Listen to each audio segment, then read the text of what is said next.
성경 읽겠습니다. 이사야 53장 3절입니다. 5절입니다.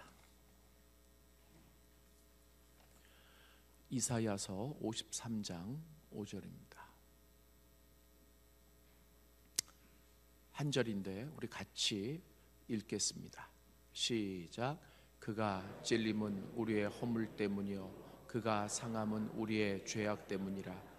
그가 징계를 받음으로 우리는 평화를 누리고 그가 채찍에 맞음으로 우리는 나음을 받았도다. 아멘. 이번 집회의 전체 주제가 십자가의 도입니다.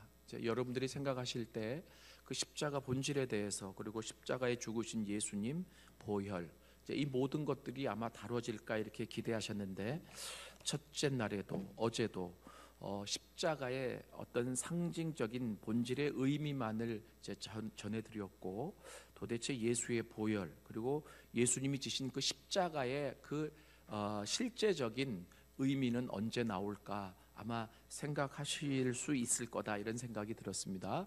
그래서 제가 오늘 이 오전에는 예수님이 지신 이 십자가에 대해서, 이 본질적인 십자가에 대해서 이야기를 좀 나누려고 합니다. 이제 제가 이렇게 구성을 한 이유가 있습니다. 말씀드린 대로 제가 한국에서 유일하게 십자가 집회를 올해로 18년째 해오고 있습니다. 매년 할 때마다 다른 주제로 5번씩 주제 강의를 해왔습니다. 제가 저한테는 올해가 18년째니까 5번씩 다른 주제로 5번씩 집회를 할 17번의 메시지가 있는 거예요. 십자가에 대해서만.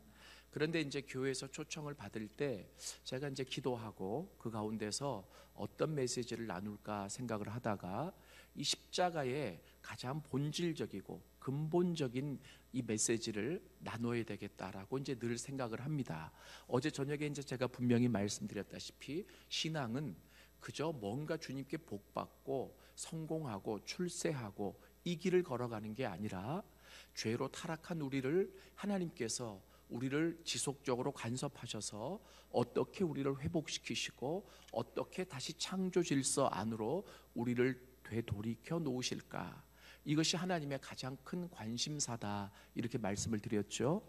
그러기 위해서는 우리가 지속적으로 이제까지 세상에 익숙해져 있었던, 그러나 하나님하고는 다른 원하지 않는 삶들을 내려놓고 포기하고, 그리고 그만큼 주님을 붙잡고 의지하는 삶을 살아야 우리의 신앙이 성장하고, 그리고 우리가 성장해 갈 수 있는 겁니다. 그때 우리 마음속에 절대적인 평안이 있는 거예요. 여러분, 이 신앙이라고 하는 것은 교회 왔다만 가서 신앙생활이 되는 게 아닙니다. 주님을 만나야 합니다. 그리고 그 주님 안에서 지속적인 신앙의 성장이 있어야 되는데, 그 지속적인 신앙의 성장은 우리가 이 세상에 익숙했던, 그러나 하나님이 원하지 않는 세상적인 삶들을 내려놓고 포기하고 주님을 붙잡는 만큼 성장하고 성숙하게 되는 거예요. 이게 이제 십자가 훈련이라고 어제 저녁에 말씀을 드렸습니다. 그래서 우리는 문제만 생기면 불평하고 원망할 수 있지만, 그것은 이 세상에 익숙해 있던 죄에 노예된 삶이다, 삶의 모습이다. 제가 이제 그렇게 말씀드렸잖아요. 그러면서 주님을 붙잡기만 하면, 주님을 의지하기만 하면 주님은 바닷속에서도 길을 내시는 분이시다. 믿습니까? 우리 눈에 보이지 않아도 주님은 그 바닷속에도 길을 준비하고 계신 분이시다. 그러니 주님만 붙잡아라, 주님만 의지해라. 그러면 주님이 책임지신다, 이렇게 말씀을 드렸죠. 이제 오늘 말씀드릴 것은 제목이 십자가를 통한 전인적인 회복입니다. 한번 따라해 보실까요? 십자가를 통한 전인적인 회복. 이 십자가의 근본적인 의미는 내려놓은 포기, 죽음, 이런 의미가 있지만 예수님이 그것을 실제로 감당하셨어요. 모든 삶을 내려놓고 모든 것을 이 세상의 구원을 위해 희생하신 장소가 십자가입니다. 여러분, 그런데 예수님이 이렇게 십자가를 지신 이유가 있습니다. 그것은 여러 가지 많은 목적들이 있지만 가장 중요한 것을 나에게 적용해 본다면, 죄로 인해서 타락한 나를 회복하기 위함입니다. 그런데요, 우리가 이제 이런 얘기는 많이 들으셨겠죠. 특히 이제 오늘 이 본문 같은 것은 사순절, 특별히 고난 주간에 많이 읽고 또 우리가 묵상하는 구절이잖아요. 그런데 오늘 제목은 좀 특이해요. 뭐냐면 십자가를 통해서 우리가 전인적으로 회복되어져야 된다. 그것을 위해 예수님이 죽으셨다는 겁니다. 여러분, 제가 이렇게 한번 물어볼게요. 우리가 인간이 죄짓고 타락했을 때에 그 타락은 영적인 타락만이 아닙니다. 그죠? 영적으로만 타락해서 영적으로만 회복되면 돼, 이게 아니라는 거예요. 인간이 죄짓고 타락했을 때 인간의 모든 것이 타락했어요. 이것을 조금 어려운 단어지만 전인적이라고 표현합니다. 여러분, 근데 전인적이라는 말이 어렵죠. 그죠? 이게 영어로는 holistic, 이게 전체가 다 타락했다, 이제 이렇게 얘기하는데 이 한문을 좀 섞어서 한글로는 전인적이라고 표현합니다. 그러면 예수님이 십자가에 죽으셨을 때 영적으로만 회복하시기 위해 죽으신 게 아니라 우리의 모든 부분을 다 회복하기 위해 십자가에 죽으신 거예요. 믿습니까? 여러분, 오늘 말씀 잘 들으세요. 오늘 말씀을 듣고 이 말씀이 나에게 적용되어져서 내가 믿음을 구사하면 오늘 이 자리에도 기적은 일어날 수 있습니다. 여러분, 그러면 이 전인적이라는 말을 좀 먼저 해석하고 넘어가야 되잖아요. 이게 우리가 좁은 의미로는 지정의가 전인적이다, 이렇게 포함을 합니다. 그런데 이 지정의는 좁은 의미고 이것을 포함한 넓은 의미가 있어요. 그게 바로 뭐냐면 영혼육입니다. 들어보셨죠? 우리 인간을 여기까지가 영적인 부분이고 여기까지가 혼적인 부분이고 여기까지가 육적인 부분이다, 이렇게 딱 구분할 수는 없어요. 그러나 인간은 영과 혼과 육으로 구성이 되어 있습니다. 학문적으로도 이게 딱딱 떨어지지 않아요. 만약에 딱딱 떨어뜨려서 해석하려고 하다가는 신비적이가 되고 이단적으로 돼요. 기독교 이단 가운데 영적인 것, 육적인 것, 혼적인 것, 이것을 따로 떼어서 설명하려고 하다가 이단이 된 사람이 많아요. 그래서 제가 미리 말씀드리는 것은 이것은 하나로 뭉쳐 있는 거예요. 어디까지가 딱딱 구분되지가 않아요.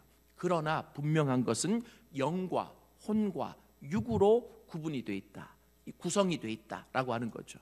그러면 우리가 전인적으로 타락했다라고 하는 것은 영도 타락했고 혼도 타락하고 그리고 육도 타락했다는 거예요. 그러면 전인적인 회복이라고 하는 것은 뭐냐면 십자가를 통해서 영도 회복되고 혼도 회복되고 육신도 회복되어진다는 겁니다. 믿습니까? 여러분, 그런데 이 신약 성경에 이 십자가에 대해서 집중적으로 특별히 사도 바울에 의해서 많은 이야기들이 쓰여져 있지만 이 구약만큼 풍성하지는 않아요. 그래서 특별히 오늘 제가 이사야 53장을 본문으로 택한 이유가 있습니다. 이사야 53장은 별명이 있어요. 메시아의 장입니다. 이사야 선지자는 예수님이 이 땅에 오시기 약 600년 전에 활동했던 사람입니다. 600년 전에. 그럼 굉장히 길잖아요. 그런데 구약이라고 하는 긴 시간 속에서 보면 이렇게 볼 수 있어요. 600년만 지나면 메시아가 오시는 거죠. 굉장히 짧은 시간이에요. 그죠? 그래서 예수님이 이사야 선지자에게 메시아에 대한 많은 것을 계시해 주셨습니다. 그래서 성경에 보면 대선지자들이, 이 선지자다라고 하는 것은 하나님으로부터 많은 계시를 받아 많은 예언을 한 사람이죠. 대선지자 가운데 한 사람이 이사야 선지자입니다. 근데 이 이사야 선지자가 특별히 하나님이 보여주신 게 메시아에 관한, 메시아가 바로 뭐냐면 구원자, 기름 부음을 받은 자라고 하는 의미가 있습니다. 이 메시아 예수님에 대해서 집중적으로 예언을 해주셨어요. 그것이 이사야 53장입니다. 이사야 53장은 1절부터 12절까지 있는데 이 모든 것이 600년 뒤에 오실 메시아 예수님에 관한 예언입니다. 그런데 안타깝게도 유대인들은 구약을 경전으로 믿고 그리고 사용하고 있지만 이사야 53장의 내용을 메시아 예수님에 대한 장으로 보지를 않습니다. 그렇기 때문에 예수님을 메시아로 영접하지 않는 거죠. 그 차이가 있을 뿐입니다. 자, 그런데 우리는 이 이사야 53장이 너무나 중요합니다. 그 가운데서 특별히 이 5절은 십자가의 핵심을 기록하고 있습니다.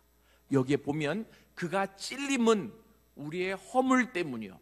여러분 여기 보세요. 제가 이제 손짓을 하는데 그가 찔림은 우리의 허물 때문이요. 이게 서로 짝이 있잖아요. 이것을 대꾸라 그래요. 대꾸. 짝이 있어요. 그가 찔림은 우리의 허물 때문이요. 그가 상함은 우리의 죄악 때문이라. 그가 징계를 받음으로 우리가 평화를 누리고 그가 채찍에 맞음으로 우리가 나음을 입었도다. 이게 4개가 있는데 4개 구분이 있죠. 근데 한쪽은 십자가 사건을 얘기하고 한쪽은 그 십자가 때문에 회복되어질 것을 얘기하고 있어요. 이해되세요?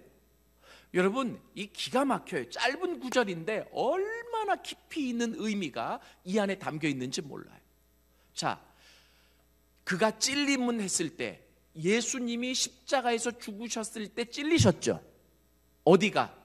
머리에 가시로 찔리셨고 옆구리에 창으로 찔리셨고 양손과 발에 못으로 찔리셨습니다. 십자가의 죽으심을 또 다른 표현으로 하자면 그가 찔리셨다는 표현이에요. 그럼 십자가를 지셨다는 거죠.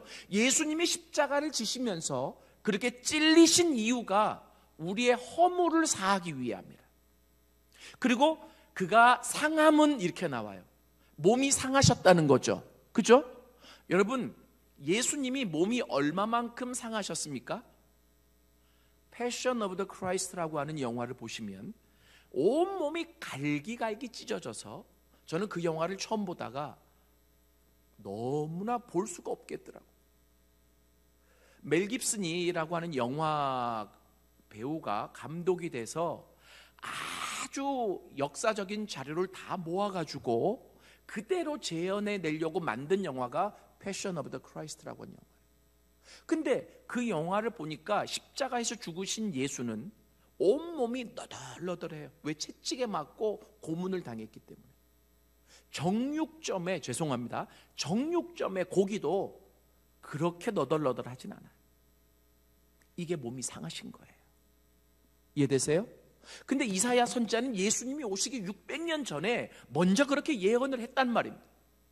그가 그 몸이 그렇게 상하실 것은 우리의 죄악을 사하기 위해서. 이유가 있어요. 그렇게 몸이 상하셔야만 우리의 죄악이 용서받는다는 거예요.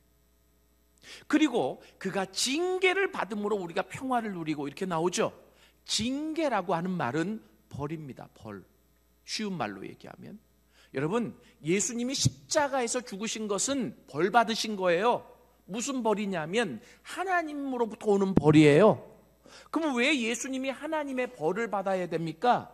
예수님은 죄가 없으신 분이시지만 이 땅의 모든 사람의 죄를 다 걸머지시고 죄의 근원이 되셨어요.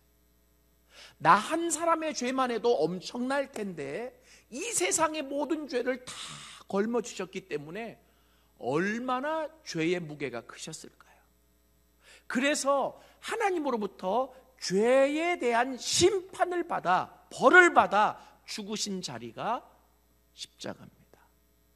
그래서 이사야가 그렇게 표현하는 거예요. 뭐냐면 예수가 징계를 받으신 이것은, 십자가에서 벌을 받으신 것은, 하나님의 벌을 받으신 것은 우리에게 평화를 주기 위함이다. 그리고 마지막으로 예수님이 십자가에서 채찍을 맞으신 이유는 우리에게 육체적인 나음을 주시기 위해서. 아멘? 그러니까 이게 다 이유가 있어요. 우리가 십자가를 보고 회복 얘기하지만 이 십자가는 정확하게 뭘 얘기하냐면 허물에서의 회복, 죄악에서의 회복, 그리고 평화의 회복, 그 다음에 육체적인 회복 얘기하고 있습니다. 그럼 여기에 영혼육이 어디 있느냐? 제가 잘 말씀드릴 테니까 들어보세요. 여기서 허물과 죄악의 회복이 영적인 부분이에요. 그리고 여기에서 그가 징계를 받음으로 평화를 누린다라고 하죠. 이것이 혼적인 회복입니다. 여러분, 그런데 오늘날은 혼이라는 말을 잘 사용 안 해요. 어려워서요. 그래서 이 혼을 어떤 말로 표현을 하느냐면 마음, 정신, 이 같은 의미. 그래서 영어로는 mind 이런 단어를 사용합니다. 그러니까 혼이 타락했다라고 하는 말은요 좀 어렵잖아요. 그럼 뭐냐면 우리의 정신과 마음이 타락했다는 거예요. 그 결과 어떻습니까? 오늘날 얼마나 정신적인 질환을 앓는 사람들이 많은지 몰라요. 저도 그랬어요. 우울증 환자 많죠. 그죠? 저는 공황장애까지 알아봤습니다. 너무나 극심한 스트레스로.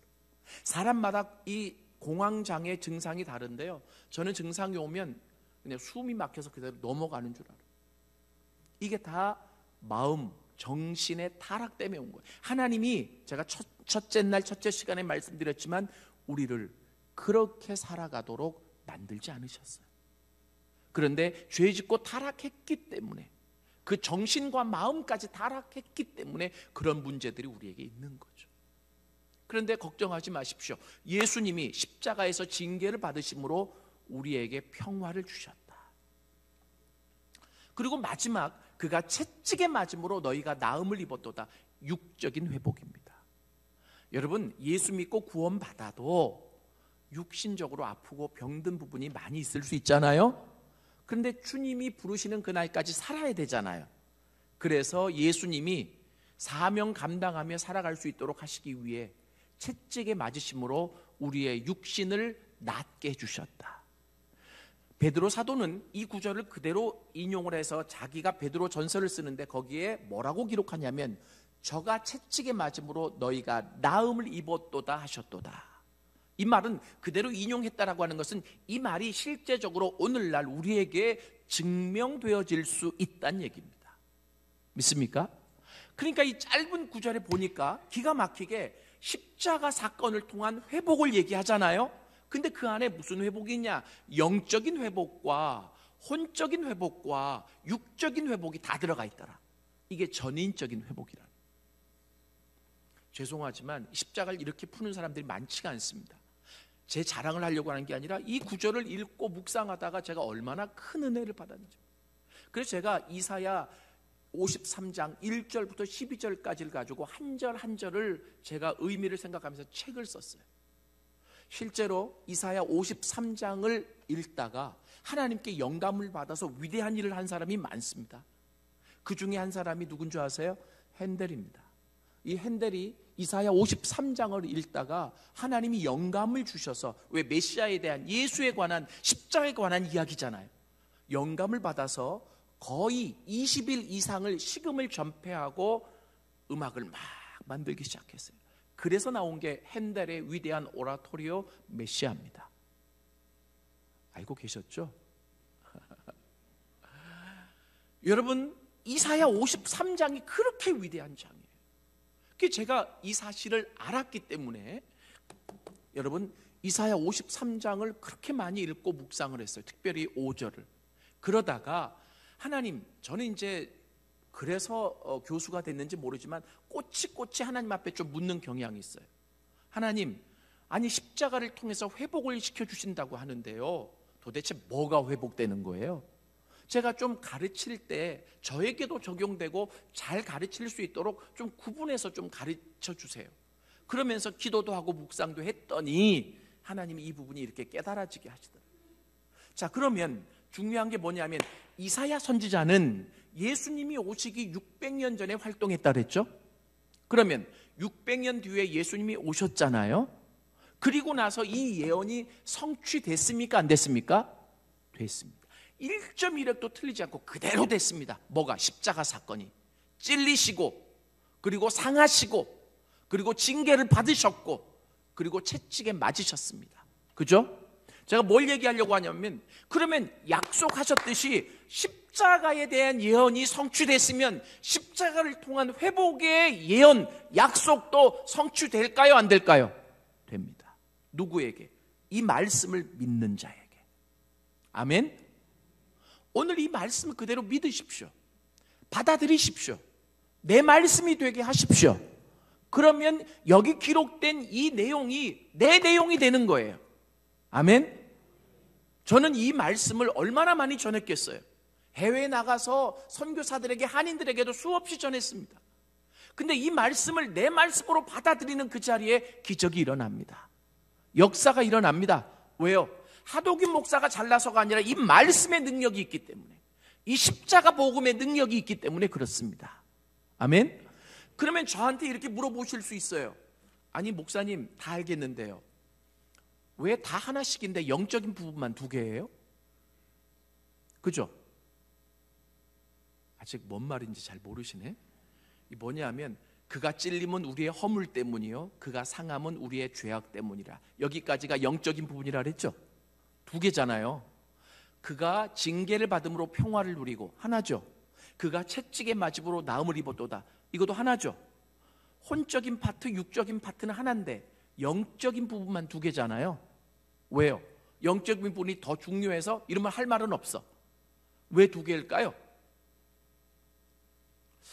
저는 아무리 생각해도 참 친절한 것 같아. 여러분들이 안 물어보셔도 제가 다 물어보고 답을 해드리잖아요. 2개인 이유가 있습니다. 허물과 죄악이 차이가 있어서 그래요. 제가 그것을 오늘 잠시 설명을 드릴게요. 성경에 보면 허물과 죄악이 짝을 이루어서 같이 나온 데는 오늘 본문 말고 딱 한 군데 더 있습니다. 에베소서 2장 1절입니다. 에베소서 2장 1절을 보면 뭐라고 나와 있냐면, 죄와, 거긴 죄가 먼저 나와요. 죄와 허물로 죽은 너희를 살리셨도다, 이렇게 나와요. 그냥 죄로 죽었던 너희를 살리셨도다 이러면 되는데, 사도 바울이 에베소 성도들에게 편지할 때 죄와 허물로 죽은 너희를 살리셨도다, 이 말은 뭐냐면 죄와 허물이 차이가 있다는 거죠. 그죠? 그리고 이 본문에도 죄와 허물이 짝을 이뤄서 나와요. 그리고 다른 성경에는 허물은 허물만 가지고 죄는 죄만 가지고 나와요. 그러면 2개 어떤 차이가 있을까요?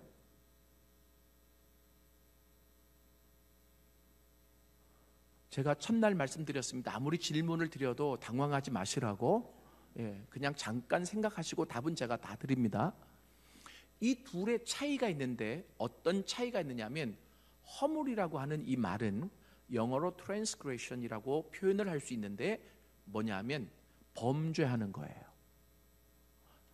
어렵죠? 그래서 쉽게 표현하면 이거예요. 날마다 짓는 죄예요. 물어볼게요. 예수 믿고 구원받고 구원의 확신이 우리 안에 있어요. 하나님 자녀가 됐습니다. 그런데도 불구하고 날마다 죄 짓습니까? 안 짓습니까? 너무 자신 있게 대답하면 안 돼요. 미안하게 대답해야죠. 그런데 보니까 짓더라고요. 그죠? 그러면 예수 믿고 구원받은 다음에 지은 죄는 어떻게 됩니까? 구원이 취소되나요? 취소가 안 되니까 계속 짓는 거예요? 제가 이렇게 말씀드릴게요. 죄는 그 영향력이 똑같아요. 그래서 예수 믿고 구원받은 다음에도 우리의 연약함이 있고, 이 세상이 만만찮아서 죄 짓습니다. 근데 죄를 지었다, 제가 첫날 말씀드렸지만 죄라는 게 뭡니까? 내가 하나님이 되려고 하는 거예요. 창세기 3장 가지고 말씀드렸죠?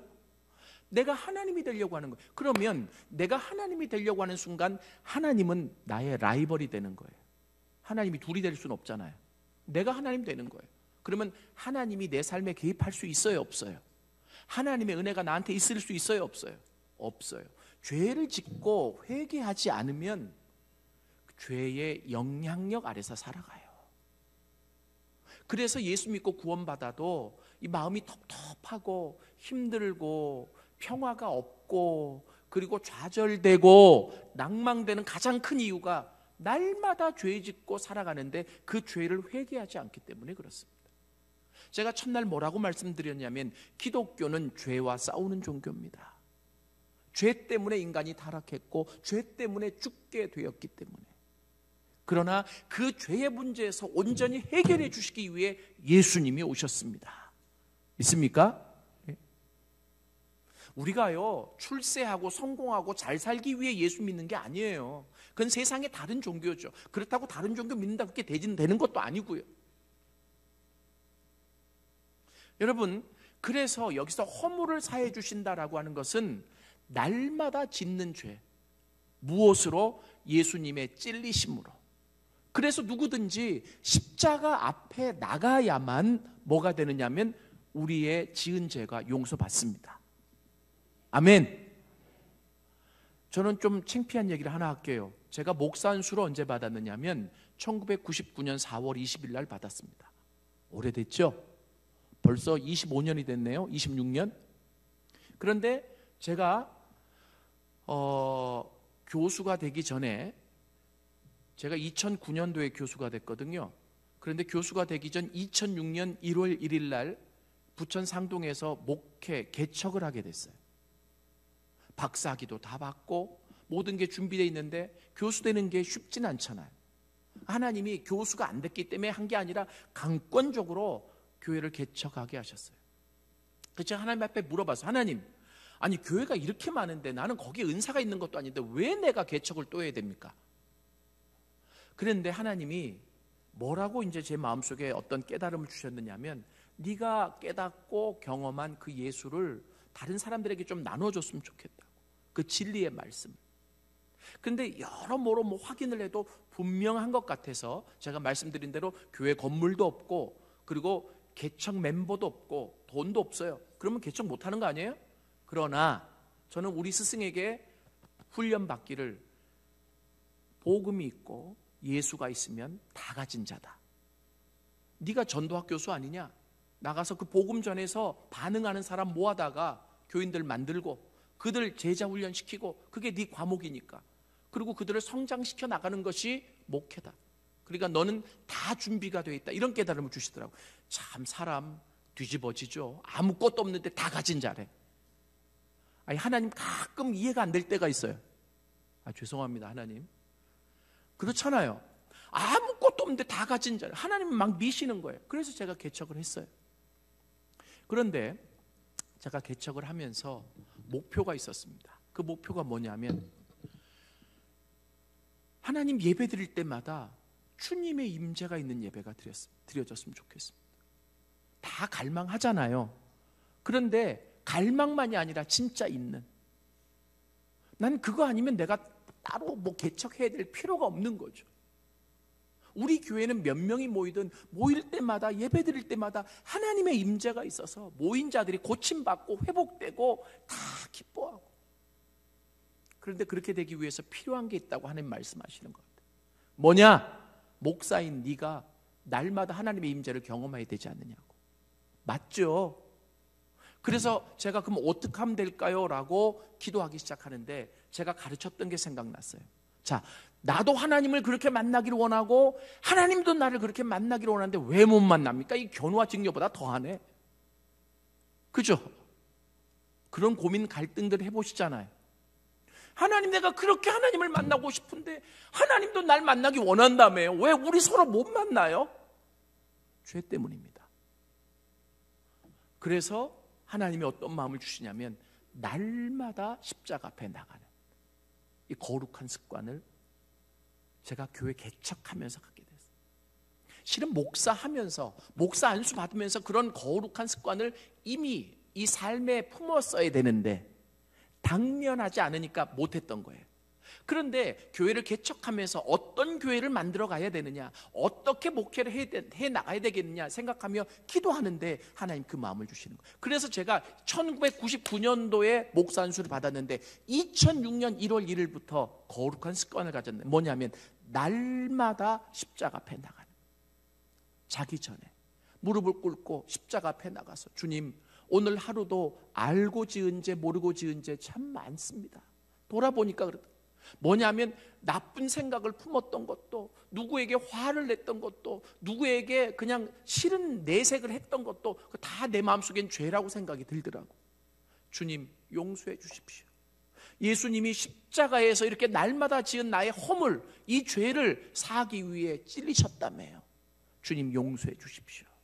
근데 참 놀라운 것은 주님이 날마다 찾아와서 용서해 주시는 것 같았어요.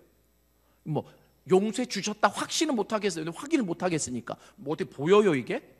안 보이잖아요. 근데 같았어요. 왜냐하면 가진 건 없는데 이 마음에 절대적인 평안이 있는 거예요.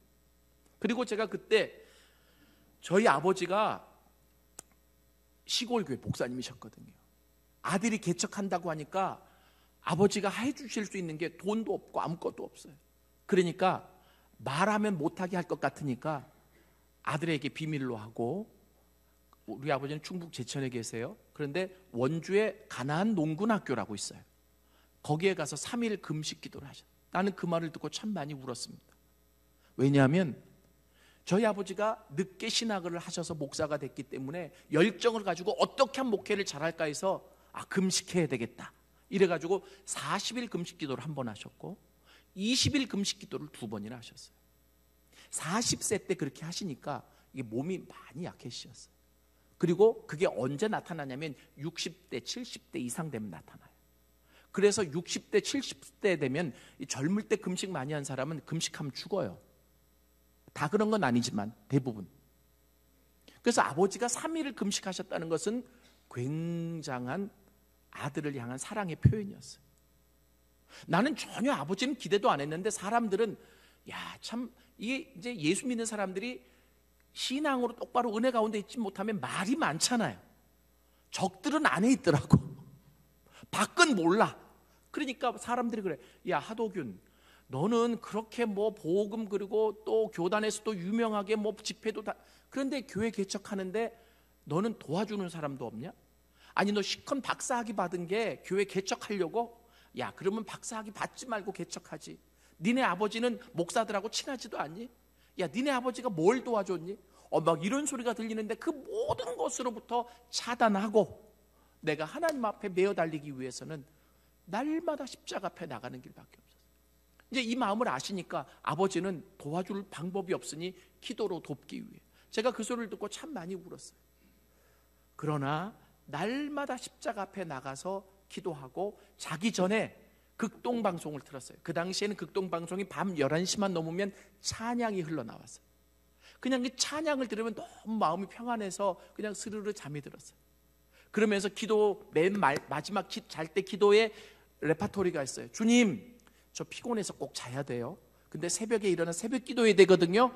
그러나 이 짧은 시간에 잠자는 동안에 숙면을 취하게 해주시고 주님 만나고 싶어요. 이게 기도시. 꿈속에서라도 주님을 만나고 싶어요. 이게 내 간절한 소원이었어요. 여러분 제가 결론적으로 말씀드리면 여기 어르신들이 많이 계시지만 제가 이런 표현을 한 번만 양해하고 들어주십시오. 제 인생이라는 표현을 좀 쓰겠습니다. 제 인생에 가장 행복했을 때가 언제냐고 누가 나한테 물어본다면 개척 1년 차 때 날마다 주님이 찾아오셨어요. 예배 때 얼마나 하나님의 강력한 임재가 있는지. 그래서 예배 드린 자들이 다 나한테 와서 나는 뭐 특별히 신유의 은사를 뭐 가지고 기도해주고 이런 적이 없어요. 말씀을 선포했을 뿐인데 그들이 와서 목사님 제가 10년 동안 알아왔던 두통이 날아가 버렸습니다. 목사님 제 문제가 해결됐습니다. 이 교회에서 예배드리면 너무 기뻐요. 이게 뭐냐면 하나님의 임재하심의 증거잖아요. 그러면서 교회가 소문이 나고 부흥되기 시작했어요. 3개월 만에 하나님이 교회 건물을 주셨어요. 그리고 숫자가 중요한 건 아니지만 계속 크게 하나님 부흥시켜 주셨어요. 그런데 저는 그때 아무것도 가진 게 없었지만 어떤 마음이 드냐면 하도균은 내가 꼭 붙잡고 있는 자야. 이 확신이 제 안에 있어요. 왜요? 주님이 날마다 찾아오시니까. 아멘. 주님을 날마다 만나고 싶으면 날마다 십자가 앞에 나가십시오. 믿습니까? 이게 하도균 목사만 여러분들에게 제시하는 게 아니라 우리의 선조들이 그렇게 믿었더라고요. 다른 거 다 몰라도 이게 신앙의 진리고 신앙의 핵심이니까 그렇게 믿었더라고요. 그걸 어떻게 아느냐? 여러분 찬송가를 보면 이 찬송가의 가사는 우리 선조들의 신앙의 표현이잖아요. 그죠?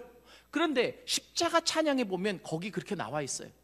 내가 매일 십자가 앞에 더 가까이 가오니. 매일이라고 나와 있죠. 혹시 여러분 찬송 강의는 한 달에 한 번씩 이렇게 나와 있어요? 매일입니다. 저는 이걸 그냥 강조하기 위해서 이렇게 쓰여져 있나? 아니더라고요. 매일 나간 거예요. 그렇기 때문에 삶이 힘들고 어렵고 쪼들리고 어떤 환경이 있다고 할지라도 주님이 찾아오시면 살아갈 수 있어요. 주님이 찾아오시면 넉넉히 이길 수 있는 거예요. 거기만 나와 있는 게 아니에요. 십자가 단단히 붙잡고 일주일에 한 번씩 이기며, 아니잖아요. 날마다 이기며 나가세. 그렇구나. 이제서야 깨달아. 우리 선조들은 이렇게 예수를 믿었구나. 내가 연약하기 때문에 주님을 의지해야 되는데, 주님을 만나야 되는데, 그 주님을 만날 수 있는 방법은 날마다 십자가 앞에 나가는. 제가 옛날에 집회할 때는요, 이 말씀 전해놓고, 자, 우리 날마다 나가기로 약속합시다. 그리고 뭐 복사합시다. 요즘은 유치해서 그런 거 안 해요. 알아서 하세요. 그거 해도 안 하더라고. 그러면 죄만 짓는 거지. 그러니까 알아서 하세요. 여러분, 이게 성경의 진리예요. 그런데 중요한 것은 이 일들이 쌓여져 가다 보면 어떤 일들이 생겨나게 되냐면, 우리 안에 죄, 여기서 죄라고 나와 있는데요, 5절에 그가 상함은 우리의 죄악 때문이라 나오죠. 이 죄악이라고 하는 게 뭐냐면, 이게 누가 보면 원죄 이렇게 얘기하는데, 요즘은 원죄라는 말을 사용하지 않고요, 뭐라고 쓰느냐면 죄성이라고 표현합니다. 우리 안에, 자 보세요, 내가 이걸 정확하게 설명드릴게요. 뭐냐면, 구원받았을 때 우리가 지었던 모든 죄가 예수의 피로 용서를 받습니다. 그런데 뭐가 남아있느냐면, 죄를 지어왔던 습성은 남아있어요. 이게 죄성이에요. 또는 죄를 짓는 경향성, 이렇게 얘기도 합니다. 여러분, 그런데 우리가 왜 예수 믿고 구원받아도 죄를 짓느냐 하면, 이 죄성이, 죄를 지었던 습관이 남아있잖아요. 근데 세상은 죄 지었던 장이잖아요. 세상이 유혹이 오면 이 습성과 맞부딪혀가지고 또 죄를 짓는 거예요. 그런데 뭐냐면, 이 죄성이 해결되는 날이 온다는 거예요. 그것을 위해 예수님이 온몸이 십자가에서 상하셨다는 거예요. 할렐루야. 이게 교단마다 표현이 달라요. 우리 성결교회에서는 이것을 성결, 죄악의 뿌리가 뽑혀지는 것을 성결이라고 얘기하고, 우리 감리교회에서는 성화 이렇게 얘기하잖아요. 그렇죠? 오순절에서는 능력 받음 이렇게 표현해요. 성령 충만. 이게 다 같은 표현이에요. 뭐냐면, 우리 안에 그 죄의 뿌리가 뽑혀지는 거예요. 예수님이 한 번 십자가의 죽으심으로 이 두 가지를 해결하신 거예요. 날마다 짓는 죄를 용서받을 수 있는 길을 열어주셨고, 아멘. 그리고 계속 죄 짓도록 만드는 죄악을 없애주실 수 있도록 해주셨습니다. 할렐루야. 그래서요, 이 영어로 보면 재밌어요. 뭐냐면, 죄송해요, 자꾸 뭐 영어를 얘기해요. 왜냐면 이게 표현이 쉬워서요. 죄라고 하는 영어가 sin이에요. sin. 근데 이제 영어를 읽다 보면 sin이라고 하는 단수로 안 쓰여져 있고 복수로 주로 쓰여져 있습니다. sins. 그런데 영어를 아무리 잘하는 사람도 이 영어를 읽다 보면 sin이라고 하는 대문자 단수가 나오면 꽉 막혀요. 그리고 어떻게 해석하냐면 죄 그냥 해석해요. 그건 죄가 아니에요. 이 sin이라고 하는 단수 대명사는 죄악, 죄의 뿌리를 표현할 때 그 sin이라고 하는 대문자를 써요. 그러니까 이게 다 차이가 있는 거죠. 나 오늘 굉장히 중요한 거 가르쳐 드렸습니다. 이게 이제 기독교 신앙의 핵심이에요. 그래서 여기 나온 게, 그가 찔림은 우리의 허물 때문이요, 그가 상함은 우리의 죄악 때문이라. 할렐루야.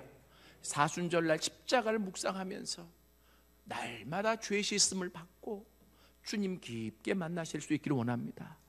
주님만 만나면 다 해결되어져요. 그리고 나서 아무리 영적인 문제가 회복돼도 우리 마음속에 정신적이고 이 마음적인 문제도 회복이 되어져야 되잖아요. 그렇죠? 여러분, 우리 마음이 불안해요. 우리 마음에 두려움이 있어요. 우리 마음속에 근심과 걱정이 있어요. 이거는 마음이 깨어졌다는 의미입니다. 원래 하나님이 인간을 만들어 놓으셨을 때 이 마음은 그 원초적인 상태가, 우리 신학자들, 특히 하워드 스나이더라고 하는 이 신학자의 말을 인용하자면 평안이었어요. 이해되세요? 평화, 평안. 그래서 주님이 우리를 찾아오시고 우리가 회복됐다라고 하는 증거로 제시되는 게 평화예요. 아멘. 그러니까 우리가 이 땅을 살아가다가 하도 문제가 많고 어려운 이 세상에 살아가다 보니까 나도 모르는 사이에 근심도, 걱정도, 불안도, 두려움도 생겨난. 그리고 이게 당연한 줄 알아요. 원래 당연한 것은 평화스러운 상태가 당연한 겁니다. 아멘. 그래서 이 평화라고 하는 게 하워드 스나이더는 뭐라고 얘기하냐면 하나님 나라의 질서라고 얘기해요. 여러분, 어제도 제가 잠시 말씀드렸지만 아무리 문제가 있고 어려워도 처음엔 좌절과 낭만과 두려움이 있어도 주님께 기도하면 주님이 찾아오시면 가장 먼저 하시는 게 이 마음에 평화를 주세요. 이게 기독교입니다. 아멘. 그래서 초대교인들은요, 예수 믿으면 매 맞고 예수 믿으면 잡혀가고 예수 믿으면 죽었잖아요. 오늘날 그렇게 한다면 예수 믿는 사람 퍽 줄어들 거예요. 그죠? 그런데도 예수를 놓지 못했어요. 왜? 이 땅의 삶은 나그네처럼 한 번 왔다가 가는 건데 영원한 생명이 있다는 것을 깨닫고, 그리고 그렇게 힘든 세상이지만 주님이 찾아오시면 평화가 누려지니까. 믿습니까? 평화 평화로다 하늘 위에서 내려오네 그 사랑의 물결이 영원토록 내 영혼을 덮으소서. 아멘. 주님이 십자가에서 벌 받으신 이유는 우리의 정신, 우리의 마음에 평화를 다시 주시기 위해. 믿습니까? 그래서 성경을 보세요. 성경에 보면 하나님의 사자, 그리고 예수님 하나님이 나타나실 때마다 가장 먼저 하는 말이 있어요. 두려워 말라. 요한복음 20장에 보면 예수님이 부활하시고 나서 제자들에게 처음 나타나시거든요. 그때도 가장 먼저 하신 말씀이 뭐냐면 두려워하지 말라. 왜 그런 줄 아세요? 항상 인간의 모든 문제는 마음의 두려움에서 시작돼요. 두려움이 생기면 불안이 생기고 걱정이 생기고 근심이 생기고 그게 우울증으로도 발전하고 여러 가지 문제로. 저는 그렇게 깨달았는데 저희 집사람이 확증을 해주더라고요. 저희 아내가 상담학을 전공해서 상담학과 교수로 있거든요. 그쪽은 상담 심리 쪽을 다루기 때문에 사람의 두려움이 그 삶과 정서에 끼치는 영향에 굉장히 지대하다는 것을 학문적으로 나한테 가르쳐 주더라고요. 그래서 제가 그랬죠. 나는 학문적으로 다 몰라도 성경을 통해서 깨달았어. 그러니까 주님이 우리를 너무나 잘 아시기 때문에 두려워하지 마라. 왜? 계속 두려워하면 그 두려움이 발전해서 우리의 모든 문제를 만들어내는 거예요. 정신적인 건강의 문제, 육체적인 건강의 문제까지 다. 오늘 이 자리에 뭔가 근심되고 걱정되는 일이 있어서 두렵고 떨리는 사람들 십자가 앞으로 나오십시오. 주님이 여러분들에게 평화를 주실 것입니다. 아멘. 한 번은 그 개척을 했다 그랬잖아요. 근데 와, 사람들이 몰려드는데 꼭 은사가 있는 사람들이 많이 오더라고요. 나는 말씀의 은사가 있는데 기도의 은사, 막 성령의 은사 있는. 그래서 내가 기도해서 하나님, 저 사람들을 왜 이렇게 많이, 좀 부담스럽더라고요. 왜냐하면 그분들은 자기들이 은사가 있기 때문에 내 말을 잘 안 들어요. 그래서 어느 정도로 안 듣냐면, 아니 시큰 예배 드리고 자기가 사람들 모아서 자기 집에서 또 은사 집회를 해. 평신도인데. 아니 할 수는 있지. 그래도 목사가 허락하면 하고 이래야 되는데 허락 없이 자기 멋대로. 그러다가 잘못 될 수 있잖아요. 그래서 내가 그건 안 됩니다. 은사는 존중할 텐데 그게 마음대로. 그러니까 사람들이 아프면 목사한테 안 찾아오고 그 집사한테 찾아가요. 아니 그것도 뭐 그럴 수 있지. 그런데 이 질서라는 게 있잖아요. 이 질서가 무너지면 인간의 연약함 때문에 자기가 신이 될 수 있어요. 그러니까 제가 그렇게 하지 말라고 그렇게 얘기했는데 한 집사님이 은사가 출중했어요. 그 집사님은 막 기도하면 막 방언이 터지고 기도하면 막 사람이 쓰러지고 막 병이 낫고 막. 그런데 왜 우리 교회를 오냐고. 그런데 하나님께 물어봐. 말씀이 필요하니까. 말씀이 모든 것이니까. 말씀을 가지고 균형. 그런데 아무리 말씀을 전하면 은혜는 받는데 그게 삶에 적용돼서 내 것으로 정착하기까지 시간이 많이 걸리잖아요. 근데 그 중간에 이제 자기 이제 본질이, 옛 본성이 막 튀어나오는 거예요. 아이 가만히 있는데 내가 그렇게 하지 말라는데 또 막 사람들 데리고 막 은사 집회 해가지고 막 난리를 쳤더라고요. 그래서 내가 너무 교회 질서가 안 잡히는 것 같아서 참 우리 집사님 어떡하나, 다른 교회 같으면 뭐 치리한다고 쫓아냈을 텐데 아니 하나님이 보냈는데 마음대로 못 쫓아내겠고.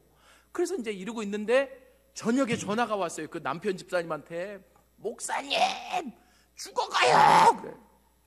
일단 목사는 그 전화를 받으면 꼬치꼬치 물을 수가 없어. 사람이 죽어가면 먼저 가야지, 달려가야지. 어디에요? 교회입니다. 난 누가 죽어가는지 뭐가 죽어가는지 모르고 달려갔어요. 갔더니 그 아내, 그 은사가 그렇게 많았던 아내 집사님이 나한테 말도 안 했어. 내가 얕잡아 볼까 봐. 난 얕잡아 보는 사람이 아닌데 공황장애가 있더라고. 그러니까 다른 사람은 다 고쳐주고 자기는 공황장애 있다는 소리 듣기 싫어서 얘기를 안. 그러니까 공황장애가 발작을 한 거야. 얼굴이 하얘져가지고 죽어가는 거예요. 그러니까 하다 못해서 이 집사님이 아내를 얻고 교회에 온 거예요. 그리고 목사한테 전화를 한 거죠. 목사님 죽어가요. 그래서 이제 갔어요. 갔더니 그래서 제가 너무 불쌍한 마음으로 그 집사님에게 손을 얹고 기도를 간절히 한 다음에 집사님 저 따라서 기도하세요. 예수님 십자가에서 이룬 평안을 주세요. 이 공황장애 우울증이라고 하는 것은 다 정신과 마음에서 오는 거거든요. 예수님 십자가에서 이룬 평안을 주세요. 안 따라해. 왜냐하면 자기가 기도하면 한번 주여 믿습니다, 마귀야 물러가라 다 해결되는데 이게 뭔가 조용히 해. 너무 예수님 십자가에서 이룬 평안을, 이게 될 것 같지도 않거든. 안 따라. 집사님 따라하세요. 이사야 53장 5절에 그 기록되어 있잖아요. 하도균 목사 말이 아니에요. 성경의 약속입니다. 따라하세요. 예수님 십자가에서 이룬. 안 따라. 그럼 난 몰라. 난 갈래. 나 그러고 이제 기도는 해줬으니까 나오려고 하는데 목사님 죽어요. 그 왜 안 따라해? 따라해요. 예수님 십자가에서 이룬. 그러니까 이분이 너무 죽을 것 같으니까 따라하더라고요. 예수님 십자가에서 이룬 평안을 주세요. 저도요 이거 따라하면 어떤 일이 일어나는지 난 몰라. 그러나 말씀을 믿어요. 그렇기 때문에 끝까지 따라하라. 예수님 십자가에서 이룬 평안을 주세요. 예수님 십자가에서. 여러분 한 5번을 따라서 기도하는데 그 5번 따라하다가 갑자기 평안해지면서 스르르 잠이 들었어요.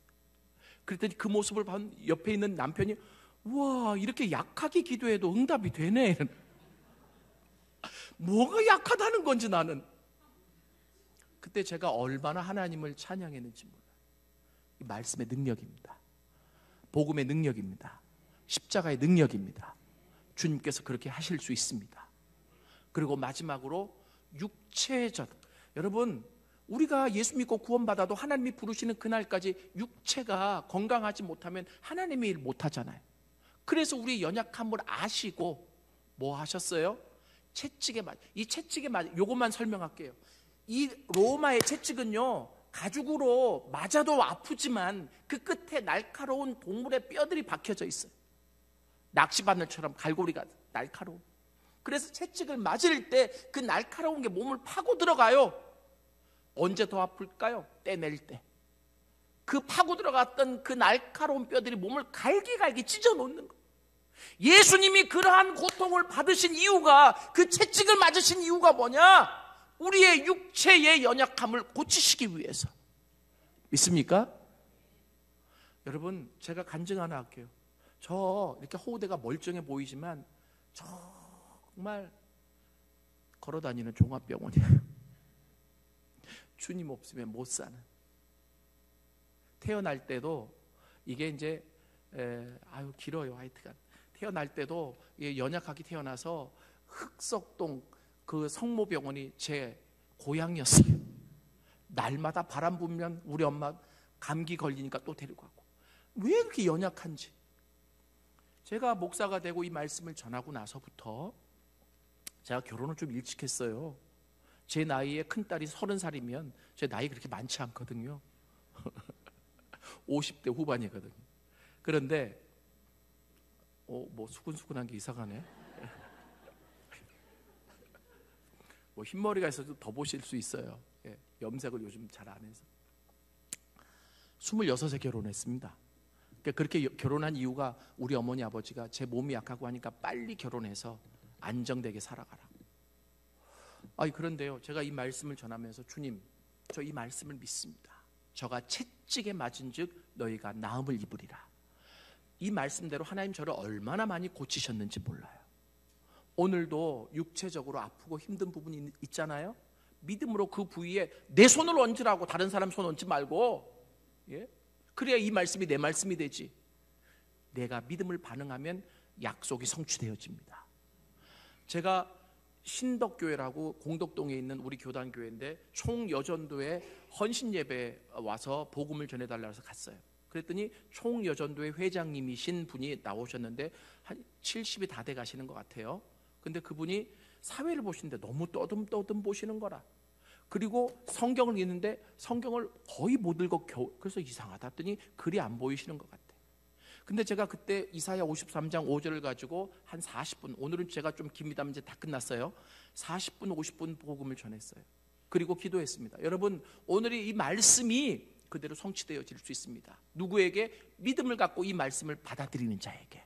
기도합시다. 그래서 이제 그랬더니 이분이 나중에 알았는데 눈이 안 보이기 시작했대요. 그러면서 하나님 앞에 기도한 게, 하나님, 내가 총여전도회 회장인데 마지막 이 헌신 예배 드리고 이제 그만두게 되는데 헌신 예배 사회까지만 볼 수 있도록 해달라고. 그래서 나오신 거예요. 그래서 떠듬떠듬 읽으신 거예요. 그런데 이 말씀을 듣고, 하나님, 나 데려가지 않으려면 눈 회복시켜 주세요. 그리고 저가 채찍에 맞은 즉 나음을 입으리라. 이 눈을 놓고 기도를 간절히 했대. 나는 이제 말씀 전했으니까 예배 끝마치고 갑니다. 그랬더니 다과가 준비되어 있으니 잠깐만 들어가시죠. 들어갔어요. 그랬더니 이 권사님이 제 손을 꼭 잡으세요. 목사님, 저 눈이 보여요. 그래서 제가, 원래 보이지 않나요? 난 모르니까. 그랬더니 실은 제 눈이 안 보였습니다. 근데 오늘 이 말씀을 듣고 그대로 기도했는데, 기도하고 눈 딱 떴는데 성경이 너무 선명하게 보여요. 내가 뭘 잘못 봤나 했는데 선명하게 보이더라고요. 와, 이 말씀이 그대로 적용되네요 하고 그냥 막 간증을 하셔요. 저는요, 제가 말씀을 선포했지만 그런 간증을 들으면 머리가 쫙 서요. 하나님 바로 옆에 계시는 게 느껴지니까. 할렐루야. 이 말씀을 마무리합니다. 여러분, 예수님의 십자가의 죽으심은 바로 우리를 전인적으로 회복하기 위함, 이것만은 아니지만 이게 가장 큰 목적입니다. 믿습니까? 영적으로, 혼적으로, 육적으로 회복되실 수 있는 여러분들이 되실 수 있기를 원합니다. 우리 시간에 같이 한번 찬송가 하나 부르는데, 죄에서 자유를 얻게 함은, 그런데 다 부르지 않고요, 후렴만 2번, 3번 부르겠습니다.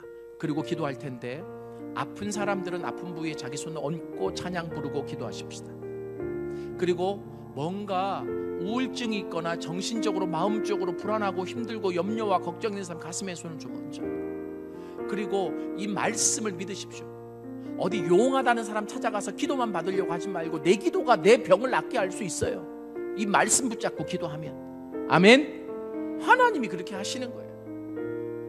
오늘 이 말씀을 붙잡고 같이 한번 기도하며 나가기를 원합니다. 주의 보혈,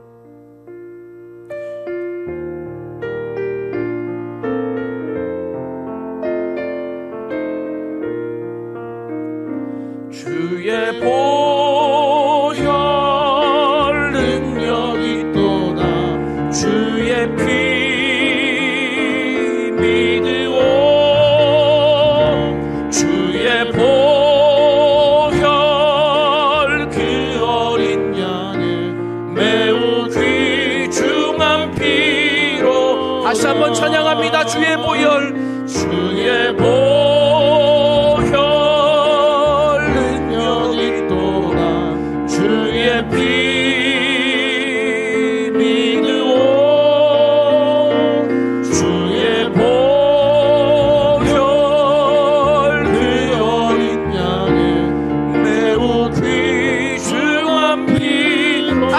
마지막으로 불러요. 주의 보혈, 보혈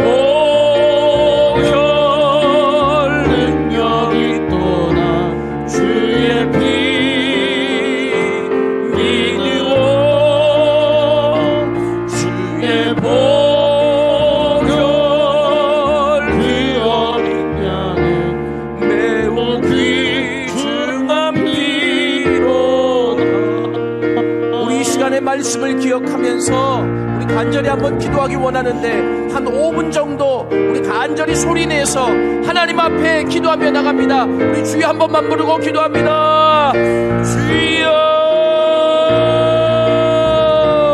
살아계신 아버지 하나님, 오늘 이 말씀대로 되어지는 놀라운 역사가 있게 하여 주옵시기만을 간절히 바라옵고 원합니다. 저가 채찍에 맞음으로 너희가 나음을 입었도다. 아버지 하나님, 이 시간에 육체적으로 아프고 힘들어 아버님 믿음을 가지고 이 말씀을 믿으며 손을 얹은 자들을 찾아가 주옵시고 낫게 하여 주시옵소서. 회복시켜 주시옵소서. 이 말씀이 나에게 적용되게 하여 주옵소서. 아버지 하나님, 여러 가지 정신적으로 마음적으로 아버지 불안하고 힘들고 어렵고 우울증이 있어 하나님 앞에 기도하는 자들 있습니까? 하나님 찾아와 주시옵소서. 하나님 찾아와 주시옵소서.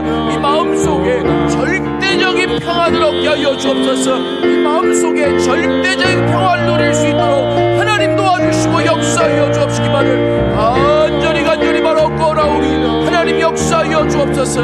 아버지 하나님, 우리의 허물과 죄악이 예수 그리스도의 보혈의 능력으로 깨끗하게 씻김을 받고 온전하게 회복되어지기를 원하오니 아버지 하나님 도와주시고 역사하셔서 회복되어지고 능력이 아버지 정말 다시 생겨나 험한 이 세상 온전히 이기며 살아갈 수 있도록 하나님 축복하여 주옵시기만을 간절히 바라옵고 나오니 아버지 하나님 도와주시고 역사하여 주옵소서. 주님 붙잡아 주시옵소서. 함께하여 주시옵소서. 아버지 하나님 도와주옵시기만을 간절히 바라옵고 나오니 아버지 하나님 도와주시고 역사하여 주시옵소서.